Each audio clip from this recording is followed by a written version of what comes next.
છેલ્લા 15 દિવસમાં નડિયાદ સિટીમાં આપણે 17 ઇંચ જેટલો વરસાદને અનુભવ્યો છે. પણ મને કહેતા ચોક્કસ આનંદ પણ થશે કે જે કોઈ ઘાસ સફાઈ અને છેલ્લા દિવસોમાં આપણે કેચપીટ સફાઈ સાથે કરાવી તો આ 17 ઇંચ વરસાદમાં પણ આપણે કોઈ વખત એવું નથી બન્યું કે 24 કલાકમાં પાણી ન ઉતર્યા હોય.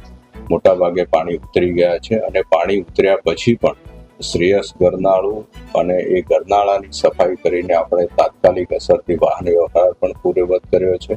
જ્યારે નડિયાદ નગરપાલિકામાંથી મહાનગરપાલિકા બનાવવામાં આવી ત્યારે ખૂબ આશા હતી કે નડિયાદનો વિકાસ થશે, આણંદ અને નડિયાદ ચડિયાતું થશે. પણ આજે 9 મહિના પછી અમારી પણ આંખ ઉપરના ચશ્મા ઉતરી ગયા છે અને પ્રજાની પણ આ જ હાલત છે. ચારે બાજુ સાક્ષર નગરી તરીકે ઓળખાતી નડિયાદ નગરીના રસ્તા ખાડા નગરી તરીકે ઓળખાવા માંડ્યા છે. નડિયાદના એક રસ્તો એવો નથી કે જેના ઉપર ખાડા ના હોય, પ્રજાને તકલીફ ના પડતી હોય. નડિયાદના ચારે બાજુ વિસ્તારોમાં, નડિયાદના મેઇન વિસ્તારોમાં, ગ્રામ્ય તળમાં ગાયોના ઝુંડ જોવા મળે છે. પ્રજાજનો ખૂબ હેરાન. અમારી તમામ માહિતીથી અપડેટ રહેવા માટે જોડાયેલા રહો S9 ન્યૂઝ સાથે.